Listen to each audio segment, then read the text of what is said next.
Dari ganas atas jalan sampai jadi ganas atas gelanggang. Tapi siapa sangka satu hari dia jatuh tersungkur dalam sejarah kekalahan paling mengejutkan dunia.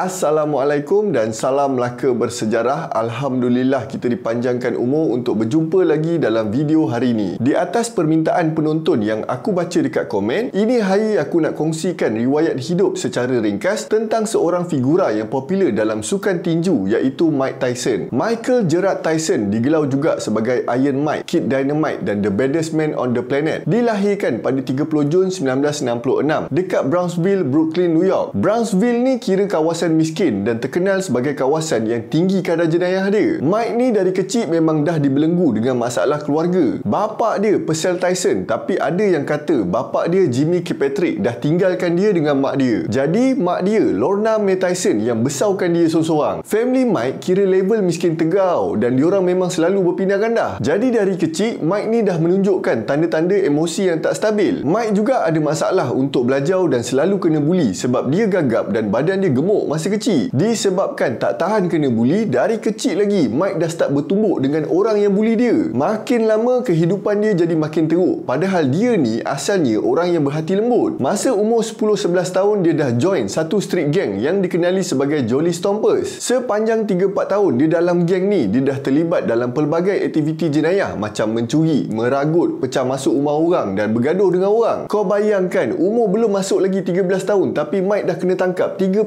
kali. Mike ni juga susah nak dapat kawan tau. Jadi dia banyak habiskan masa bela burung merpati yang dia dah anggap macam kawan baik dia. Nak dijadikan cerita, ada seorang mamat ni yang suka bully Mike ni pergi patahkan leher seekor burung merpati kepunyaan Mike. Mike pun terus naik angin, terus tumbuk mamat ni bertubi-tubi yang memang padunya. Disebabkan tu pihak berkuasa hantar Mike masuk Tryon School for Boys, sebuah institusi pemulihan remaja dekat Johnstown, New York. Masa dekat sekolah ni le, Mike jumpa Bobby Stewart, seorang kaunselor dan bekas juara tinju amatur peringkat kebangsaan pada tahun 1974 untuk kategori light heavyweight. Bila tengok Mike ni ada potensi dalam sukan tinju, Stewart setuju nak train Mike ni, tapi dengan syarat Mike kena jadi orang yang berdisiplin dan kena belajar betul-betul dekat dalam kelas. Lepas dah berlatih beberapa bulan, Stewart nampak yang Mike ni ada potensi yang luar biasa. Jadi Stewart kenalkan Mike dengan Kasdi Amato, seorang boxing trainer yang legend sebab dia dah train ramai juara dunia. Mike bertemu dengan Kasdi Amato dekat kelab tinju dia yang dikenali sebagai Catskill Boxing Club yang terletak dekat Catskill, New York. Walaupun baru kali pertama jumpa, Kas dah nampak yang Mike ni ada kekuatan semula jadi, tangan yang pantas dan keinginan nak menang yang sangat tinggi. Lepas settle diorang sparring, Kas terus jerit dekat semua orang yang Mike ni akan jadi World Heavyweight Champion. Maka bermulalah latihan Mike dengan Kasdi Amato. Bila ibu Mike, Lorna Tyson, meninggal dunia akibat kanser pada tahun 1982, Kasdi Amato terus jadi bapa angkat dan penjaga Mike yang sah. Mike pun dibawa duduk sekali dekat rumah dia. Sepanjang latihan dengan Kas, Mike diajar dengan cara hidup yang baru. Dia kena bangun awal, belajar bersungguh-sungguh dekat sekolah, berusaha keras dalam latihan dan kena patuh dengan disiplin yang ketat. Latihan Kas ni merangkumi semua aspek tau. Bukan setakat fizikal, mental dan psikologi pun dijaga. Kas banyak guna teknik hipnosis, gunakan kata-kata yang positif dan implement fear management demi nak membentuk mental Mike ni jadi seorang pejuang sejati. Selain tu, Kas ajarkan peekaboo style, gaya defensif dengan tangan dekat paras tinggi, kepala sentiasa bergerak dan menyerang balas dengan pantas. Gaya ni akan menonjolkan kelebihan Mike di mana tumbukan Mike akan jadi cepat dan kuat walaupun ketinggian dia agak rendah untuk kategori heavyweight iaitu 5 kaki 10 inci. Kas juga dah pasakkan dalam kepala Mike dengan prinsip ketakutan ni macam api, dia boleh tolong kau atau jatuhkan kau. Jadi lebih baik jadikan dia untuk tolong kau. Perlawanan amatur pertama Mike Tyson menentang Kelton Brown, boxer dari Albany, New York pada tahun 1981. Mike menang bergaya kaya sebab berjaya knockout Kelton dalam first round. Sejak tu Mike start menang banyak kejohanan junior dan pegang rekod yang menakutkan pihak lawan. Salah satunya Mike pernah lawan dalam Junior Olympics di mana dia menang pingat emas lepas berjaya KO-kan lawan dengan pantas. Bila tengokkan kejayaan Mike ni, Kas mula merancang dengan teliti perjalanan kejaya Mike supaya Mike boleh masuk ke peringkat profesional. Pada 6 Mac 1985, Mike mula bertanding di peringkat profesional dekat Empire State Plaza Convention Center menentang Hector Mercedes. Mike menang dengan technical knockout dalam pusingan pertama. Lepas tu dalam setiap fight Mike asyik menang KO atau TKO dalam first round. Masa ni peluang dia nak jadi World Heavyweight Champion dah makin cerah. Sayangnya pada 4 November 1985, Kas D'Amato meninggal dunia akibat radang paru-paru. Masa tu Mike ni baru umur 19 tahun. Kehilangan Kas ni dah bagi kesan yang mendalam dekat Mike tau. Dia rasa macam hilang ayah dan mentor yang sebenar dalam hidup dia. Mike sendiri pernah cakap kalau Kas hidup lagi, dia takkan terpesong dan jatuh macam apa yang kita tahu sekarang ni. Walaupun Kas dah tak ada, segala prinsip dan falsafah Kas tetap jadi asas kekuatan Mike. Lepas kematian Kas, Kevin Rooney pula ambil alih sebagai jurulatih Mike. Kevin ni bekas peninju yang dilatih oleh Kas D'Amato. Sepanjang latihan Mike dengan Kas sebelum ni pun, Kevin dah banyak tolong Mike untuk cantikkan lagi permainan dia. Mike terus menang bergaya dalam semua perlawanan yang seterusnya. Sehinggalah pada 22 November 1986, Mike berjaya menang dengan TKO dalam second round menentang Trevor Berbick dalam perlawanan yang diadakan dekat Hotel Las Vegas Hilton. Masa nila, Mike diangkat sebagai World Heavyweight Champion paling muda dalam sejarah tinju sebab masa tu umur dia baru 20 tahun. Lepas tu pasukan Mike diuruskan oleh Jim Jacobs dan Bill Catton, tapi Kevin Rooney maintain jadi jurulatih Mike. Lepas kemenangan ni, Jim dengan Bill dah start plan untuk bawa Mike menang WBC, WBA dengan IBF sebab diorang nak buktikan yang Mike ni bukan sekadar one hit wonder tapi the undisputed king of heavyweight. Mike pun terus bertarung untuk mempertahankan kejuaraan dia sampailah Mike menang World Boxing Association Heavyweight title pada 30